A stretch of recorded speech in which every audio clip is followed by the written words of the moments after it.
ನಮಸ್ಕಾರ, first tube ನ ಮತ್ತೊಂದು ವಿಡಿಯೋಗೆ ಸ್ವಾಗತ. ದಶಕಗಳಿಂದ ಪ್ರಪಂಚವನ್ನ ತನ್ನ ಕೈಗೊಂಬೆಯಂತೆ ಆಡಿಸ್ತಾ ಇರುವ ಸೂಪರ್ ಪವರ್ ಅಮೆರಿಕಾಗೆ ಈಗ ದೊಡ್ಡ ಹೊಡೆತ ಬಿದ್ದಿದೆ. ಅಮೆರಿಕ ನಂಬ್ಕೊಂಡಿದ್ದ ಅವರ ಆಪ್ತ ಮಿತ್ರರು ಅಂದ್ರೆ ಯುರೋಪ್ ದೇಶಗಳು ಈಗ ಅಮೆರಿಕಾದ ಕೈಬಿಟ್ಟು ಭಾರತದ ಕಡೆಗೆ ಹೆಜ್ಜೆ ಹಾಕ್ತಾ ಇವೆ. ನ್ಯಾಟೋ ಎಂಬ ಬಲಿಷ್ಠ ಕೂಟದಲ್ಲಿ ಭಾರತಕ್ಕೆ ಸಿಕ್ಕಿರುವ ಸ್ಥಾನ ನೋಡಿ ವೈಟ್ ಹೌಸ್ ಬೆಚ್ಚಿ ಬಿದ್ದಿದೆ.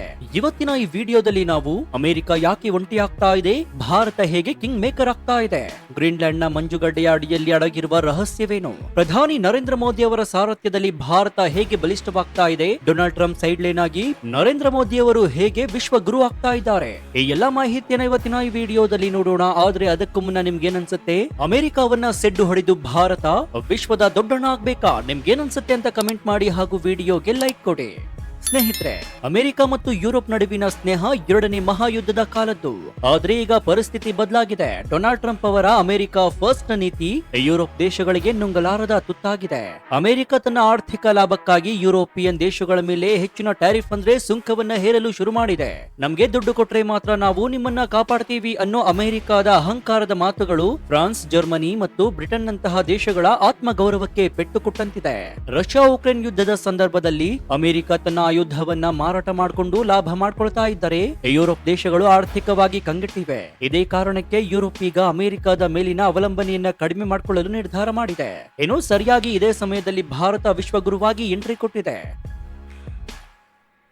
ನ್ಯಾಟೋ ಅಂದ್ರೆ ಅದು ಬರೀ ಅಮೆರಿಕದ ಅಪ್ಪಣೆ ಪಾಲಿಸುವ ಗುಂಪು ಅಂದ್ಕೊಂಡಿರುವವರಿಗೆ ಈಗ ಶಾಕ್ ಆಗಿದೆ. ಭಾರತವು ನ್ಯಾಟೋದೊಂದಿಗೆ ಒಂದು ಐತಿಹಾಸಿಕ ವಿವಾಹಾತ್ಮಕ ಸಂಬಂಧಕ್ಕೆ ಸಹಿ ಹಾಕಿದೆ. ಇದು ಕೇವಲ ಒಂದು ಸದಸ್ಯತ್ವ ಅಲ್ಲ, ಅದಕ್ಕಿಂತಲೂ ಮಿಗಿಲಾದ ಗೌರವ. ಭಾರತದ ಪ್ರವೇಶದಿಂದ ನ್ಯಾಟೋ ಈಗ ಕೇವಲ ಮಿಲಿಟರಿ ಶಕ್ತಿಯಾಗಿ ಉಳಿದಿಲ್ಲ, ಅದಕ್ಕೆ ಭಾರತದ ನೈತಿಕ ಬಲವೂ ಕೂಡ ಸಿಕ್ಕಿದೆ. ಭಾರತ ಯಾಕೆ ಯುರೋಪ್ಗೆ ಇಷ್ಟವಾಯಿತು ಗೊತ್ತಾ? ಯಾಕಂದ್ರೆ ಭಾರತ ಅಮೆರಿಕಾದಂತೆ ಯಾವುದೇ ದೇಶವನ್ನ ತನ್ನ ಅಧೀನದಲ್ಲಿ ಇಟ್ಟುಕೊಳ್ಳಲು ಪ್ರಯತ್ನಿಸ್ತಾ ಇಲ್ಲ. ಭಾರತದ ಸ್ನೇಹ ಯಾವಾಗ್ಲೂ ಕೂಡ ಸಮಾನತೆಯ ಮೇಲೆ ನಿಂತಿರುತ್ತೆ. ಇನ್ನು ಈ ಕಥೆಯ ಅತಿ ದೊಡ್ಡ ಟ್ವಿಸ್ಟ್ ಸಿಗೋದೇ ಗ್ರೀನ್ಲ್ಯಾಂಡ್ ನಲ್ಲಿ. ಗ್ರೀನ್ಲ್ಯಾಂಡ್ ಅಂದ್ರೆ ಬರೀ ಮಂಜುಗಡ್ಡೆ ಅಂತ ಅನ್ಕೊಳ್ಬೇಡಿ, ಅದರ ಅಡಿಯಲ್ಲಿ ರೇರ್ ಅರ್ತ್ ಮಿನರಲ್ ಎಂಬಂತಹ ಅಪಾರ ನಿಧಿ ಇದೆ. ಭವಿಷ್ಯದ ಸೆಮಿಕಂಡಕ್ಟರ್ ಚಿಪ್ಗಳು, ಎಲೆಕ್ಟ್ರಿಕ್ ಕಾರ್ಗಳು ಮತ್ತು ಸ್ಪೇರ್ ಟೆಕ್ನಾಲಜಿಗಳಿಗೆ ಈ ಖನಿಜಗಳು ಅತಿ ಮುಖ್ಯ. ಅಮೆರಿಕ ಈ ಗ್ರೀನ್ಲ್ಯಾಂಡ್ ಅನ್ನ ಹೇಗಾದ್ರೂ ಮಾಡಿ ತನ್ನ ವಶಕ್ಕೆ ಪಡೆದುಕೊಳ್ಳಲು ಸಂಚನ ರೂಪಿಸಿತ್ತು. ಒಂದ್ ವೇಳೆ ಅಮೆರಿಕ ಇದನ್ನ ಪಡೆದ್ರೆ ಇಡೀ ಪ್ರಪಂಚ ತಂತ್ರಜ್ಞಾನಕ್ಕಾಗಿ ಅಮೆರಿಕಾಗೆ ಗುಲಾಮರಾಗಬೇಕಾಗತ್ತೆ. ಆದ್ರೆ ಭಾರತ ಇಲ್ಲಿ ಮಧ್ಯಸ್ಥಿಕೆಯನ್ನು ವಹಿಸಿ ಈ ಸಂಪತ್ತು ಇಡೀ ಪ್ರಪಂಚದ ಅಭಿವೃದ್ಧಿಗೆ ಬಳಕೆಯಾಗಬೇಕೇ ಹೊರತು ಯಾವುದೇ ಒಂದು ದೇಶದ ಅಹಂಕಾರಕ್ಕಲ್ಲ ಅಂತ ಭಾರತ ಅಂತಾರಾಷ್ಟ್ರೀಯ ವೇದಿಕೆಯಲ್ಲಿ ಗುಡುಗಿದೆ. ಭಾರತದ ಈ ನಡೆಯಿಂದ ಡೆನ್ಮಾರ್ಕ್ ಮತ್ತು ಸ್ವೀಡನ್ ದೇಶಗಳು ನಿಟ್ಟುಸಿರು ಬಿಟ್ಟವು ಮತ್ತು ಭಾರತವನ್ನ ತಮ್ಮ ರಕ್ಷಕನಾಗಿ ಕಂಡಿವೆ. ಇನ್ನು ಸಾಮಾನ್ಯವಾಗಿ ನ್ಯಾಟೋ ಅಂದ್ರೆ ರಷ್ಯಾಗೆ ಆಗಿ ಬರೋದಿಲ್ಲ. ಆದ್ರೆ ವಿಚಿತ್ರ ನೋಡಿ, ನ್ಯಾಟೋದಲ್ಲಿ ಭಾರತ ಪಾತ್ರ ಹೆಚ್ಚಾಗ್ತಾ ಇರೋದನ್ನ ಕಂಡಂತಹ ವ್ಲಾಡಿಮಿರ್ ಪುಟಿನ್ ಖುಷಿಯಾಗಿದ್ದಾರೆ. ಯಾಕಂದ್ರೆ ಭಾರತ ಎಂದಿಗೂ ರಷ್ಯಾದ ನಂಬಿಕಸ್ಥ ಮಿತ್ರ. ಭಾರತ ಆ ಗುಂಪಿನಲ್ಲಿದ್ದರೆ ರಷ್ಯಾ ಮೇಲೆ ಅನಗತ್ಯ ದಾಳಿಗಳು ನಡೆಯೋದಿಲ್ಲ ಎಂಬಂತಹ ನಂಬಿಕೆ ಪುಟಿನ್ ಅವರದ್ದಾಗಿದೆ. ಇತ ಚೀನಾ ಕೂಡ ಬೆಚ್ಚಿ ಬಿದ್ದಿದೆ. ಇದುವರೆಗೂ ನ್ಯಾಟೋ ಅಂದ್ರೆ ಚೀನಾವನ್ನ ಸುತ್ತಿವರಿಯುವಂತಹ ಅಮೆರಿಕದ ಆಯುಧ ಅಂದ್ಕೊಂಡಿದ್ದಂತಹ ಬೀಜಿಂಗ್ಗೆ ಈಗ ಭಾರತದ ನೇತೃತ್ವದಲ್ಲಿ ಅದು ಶಾಂತಿ ಕಾಪಾಡುವ ಕೂಟವಾಗಿ ಕಾಣ್ತಾ ಇದೆ. ಭಾರತದ ಈ ಬ್ಯಾಲೆನ್ಸಿಂಗ್ ಆಕ್ಟ್ ಚೀನಾದ ಆಕ್ರಮಣಕಾರಿ ಧೋರಣೆಯನ್ನ ಕಡಿಮೆ ಮಾಡುವಂತೆ ಮಾಡಿದೆ. ಇನ್ನು ಅಮೆರಿಕದ ಅತಿ ದೊಡ್ಡ ಶಕ್ತಿ ಅದರ ಡಾಲರ್. ಅಮೆರಿಕ ಯಾರ ಮೇಲೆ ಬೇಕಾದ್ರೂ ಕೂಡ ನಿರ್ಬಂಧ ಏರಿ ಅವರನ್ನ ಆರ್ಥಿಕವಾಗಿ ತುಳಿತಾ ಇತ್ತು. ಆದ್ರೆ ಈಗ ಭಾರತ ಯುರೋಪ್ ದೇಶಗಳ ಜೊತೆಗೆ ರೂಪಾಯಿ ಮತ್ತು ಯುರೋಗಳಲ್ಲಿ ವ್ಯವಹಾರ ನಡೆಸಲು ಪ್ಲಾನ್ ಮಾಡಿದೆ. ಅಮೆರಿಕದ ಡಾಲರ್ ಅವಲಂಬನೆ ತಪ್ಪಿದ್ರೆ ಅಮೆರಿಕದ ಅರ್ಧ ಶಕ್ತಿ ಉದುಗಿ ಹೋಗುತ್ತೆ. ಇದು ಅಮೆರಿಕದ ಆರ್ಥಿಕ ಆಧಿಪತ್ಯಕ್ಕೆ ಭಾರತ ಕೊಟ್ಟ ಚಾಣಾಕ್ಷ ಪೆಟ್ಟು. ಇನ್ನು ಇವತ್ತು ಭಾರತ ಕೇವಲ ನಿಯಮಗಳನ್ನು ಪಾಲಿಸುವ ದೇಶವಲ್ಲ, ನಿಯಮಗಳನ್ನ ರೂಪಿಸುವ ದೇಶ. ದಕ್ಷಿಣ ಚೀನಾ ಸಮುದ್ರದಿಂದ ಹಿಡಿದು ಅಟ್ಲಾಂಟಿಕ್ ಸಾಗರದವರೆಗೆ ಭಾರತ ಮಾತುಗಳಿಗೆ ಬೆಲೆ ಇದೆ. ಅಮೆರಿಕ ಬೆದರಿಸಿ ಕೆಲಸ ಮಾಡಿಸಿಕೊಳ್ಳಲು ನೋಡಿದ್ರೆ ಭಾರತ ಪ್ರೀತಿ ಮತ್ತು ಗೌರವದಿಂದ ಎಲ್ಲರನ್ನ ಒಗ್ಗೂಡಿಸ್ತಾ ಇದೆ. ಆಫ್ರಿಕಾ ಮತ್ತು ಏಷ್ಯಾ ಚಿಕ್ಕ ದೇಶಗಳಿಗೆ ಈಗ ಭಾರತವೇ ಭರವಸೆಯಾಗಿದೆ. ಇನ್ನು ಹೊರಗಿನಿಂದ ಅಮೆರಿಕ ಬಹಳ ಸ್ಟ್ರಾಂಗ್ ಆಗಿ ಕಂಡ್ರು ಕೂಡ ಈಗ ಅಲ್ಲಿನ ಆಡಳಿತದ ಒಳಗೆ ದೊಡ್ಡ ಬಿರುಕು ಕಾಣಿಸಿಕೊಂಡಿದೆ.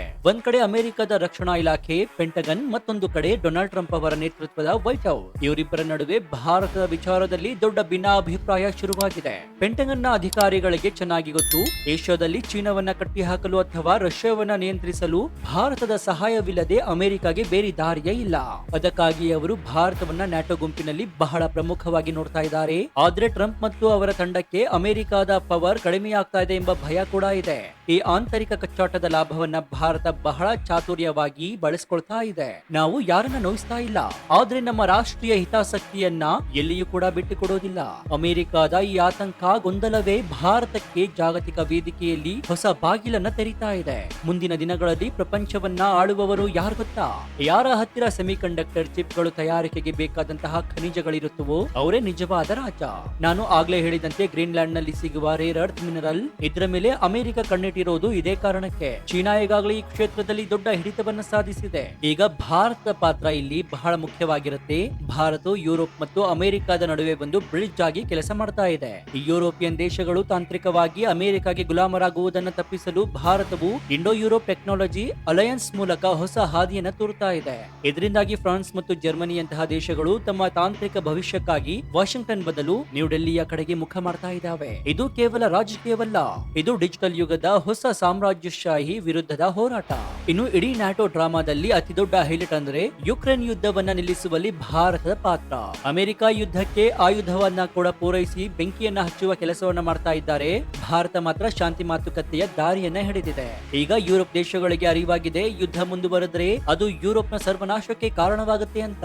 ಅದಕ್ಕಾಗಿಯೇ ಇವತ್ತು ನ್ಯಾಟೋ ದೇಶಗಳು ಅಮೆರಿಕದ ಯುದ್ಧದ ಮಂತ್ರಕ್ಕಿಂತ ಭಾರತದ ಶಾಂತಿಯ ಮಂತ್ರಕ್ಕೆ ಹೆಚ್ಚು ಬೆಲೆಯನ್ನ ಕೊಡ್ತಾ ಇವೆ. ಪ್ರಧಾನಿ ನರೇಂದ್ರ ಮೋದಿ ಮತ್ತು ಪುಟಿನ್ ನಡುವಿನ ಸ್ನೇಹವು ಯುದ್ಧವನ್ನ ಕೊನೆಗಾಣಿಸಲು ಇರುವಂತಹ ಏಕೈಕ ಭರವಸೆ ಅಂತ ಯುರೋಪ್ ನಂಬಿದೆ. ರಷ್ಯಾವನ್ನ ಮಾತುಕತೆಗೆ ಒಪ್ಪಿಸುವ ತಾಕತ್ತು ಇವತ್ತು ಪ್ರಪಂಚದಲ್ಲಿ ಕೇವಲ ಭಾರತಕ್ಕೆ ಮಾತ್ರ ಇದೆ. ಇದು ಭಾರತದ ವಿಜಯಕ್ಕೆ ಸಿಕ್ಕಂತಹ ಅತಿ ದೊಡ್ಡ ಸರ್ಟಿಫಿಕೇಟ್ ಆಗಿದೆ. ಇಲ್ಲಿ ನಾವು ಅರ್ಥ ಮಾಡ್ಕೊಳ್ಬೇಕಾಗಿರೋ ವಿಚಾರ ಏನಂದ್ರೆ, ಇದು 1990ರ ದಶಕದ ಭಾರತವಲ್ಲ, ಇದು 2026ರ ವಿಕಸಿತ ಭಾರತ.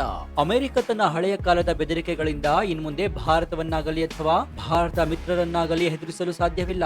140 ಕೋಟಿ ಭಾರತೀಯರ ಶಕ್ತಿ ಮತ್ತು ಅವರ ಚಾಣಾಕ್ಷ ನಾಯಕತ್ವ ಇವತ್ತು ನಮ್ಮನ್ನ ಪ್ರಪಂಚದ ನಾಯಕರನ್ನಾಗಿ ಮಾಡಿದೆ. ನ್ಯಾಟೋದಲ್ಲಿ ಭಾರತದ ಪಾತ್ರ ಕೇವಲ ಒಂದು ಸ್ಥಾನವಲ್ಲ, ಅದು ಭಾರತದ ನೈತಿಕ ವಿಜಯ. ಅಮೆರಿಕದ ಅಹಂಕಾರ, ಚೀನಾದ ಕುತಂತ್ರ ಮತ್ತು ಟ್ರಂಪ್ ಅವರ ಬೆದರಿಕೆಗಳು ಯಾವುದು ಕೂಡ ಭಾರತದ ಏಳಿಗೆಯನ್ನು ತಡೆಯಲು ಸಾಧ್ಯವಿಲ್ಲ. ಮುಂಬರುವ ದಿನಗಳಲ್ಲಿ ಭಾರತ ಪ್ರತಿಯೊಂದು ಅಂತಾರಾಷ್ಟ್ರೀಯ ಸಮಸ್ಯೆಗಳಲ್ಲಿಯೂ ಕೂಡ ಡಿಸಿಷನ್ ಮೇಕರ್ ಆಗಿ ಇರಲಿದೆ. ಇವತ್ತು ಪ್ರಪಂಚ ಬದಲಾಗಿದೆ. ಅಮೆರಿಕದ ಅಹಂಕಾರ ಮತ್ತು ಟ್ರಂಪ್ ಅವರ ಬೆದರಿಕೆಗಳು ಈಗ ವರ್ಕೌಟ್ ಆಗ್ತಾ ಇಲ್ಲ. ಯುರೋಪ್ ಕೂಡ ಈಗ ಭಾರತದ ದಾರಿಯೇ ಸರಿ ಅಂತ ಒಪ್ಕೊಂಡಿದೆ. ನಮ್ಮ ಭಾರತದ ಈ ಘರ್ಜನೆಗೆ ಇಡೀ ಜಗತ್ತು ಸಾಕ್ಷಿಯಾಗಿದೆ. ಅಂತಾರಾಷ್ಟ್ರೀಯ ರಾಜಕೀಯದಲ್ಲಿ ಭಾರತ ಈಗ ನಿಜವಾಗಿಯೂ ಕೂಡ ಕಿಂಗ್ ಮೇಕರ್ ಆಗಿದೆ. ಸೊ ಈ ಬಗ್ಗೆ ನಿಮ್ಮ ಅಭಿಪ್ರಾಯ ಏನು ಅಂತ ಕಮೆಂಟ್ ಮಾಡಿ, ಹಾಗೂ ವಿಡಿಯೋಗೆ ಲೈಕ್ ಕೊಡಿ. ಜೊತೆಗೆ ನೀವಿನ್ನೂ ನಮ್ಮ ಚಾನೆಲ್ ಅನ್ನ ಸಬ್ಸ್ಕ್ರೈಬ್ ಮಾಡ್ಕೊಂಡಿಲ್ಲ ಅಂದ್ರೆ ಈ ಕೂಡಲೇ ಸಬ್ಸ್ಕ್ರೈಬ್ ಮಾಡ್ಕೊಂಡು ಪಕ್ಕದಲ್ಲಿರುವಂತಹ ಬೆಲ್ ಐಕಾನ್ ಅನ್ನು ಪ್ರೆಸ್ ಮಾಡಿ. ಇದರಿಂದ ನಾವು ಹಾಕುವ ಹೊಸ ವಿಡಿಯೋಗಳ ನೋಟಿಫಿಕೇಶನ್ ಮೊದಲು ನಿಮಗೆ ಸಿಗುತ್ತೆ. ಇದಾಗಿತ್ತು ಈ ಕ್ಷಣದ ವಿಶೇಷ. ನೋಡ್ತಾ ಇರಿ ಫಸ್ಟ್ ಟ್ಯೂಬ್ ಕನ್ನಡ. ಧನ್ಯವಾದ.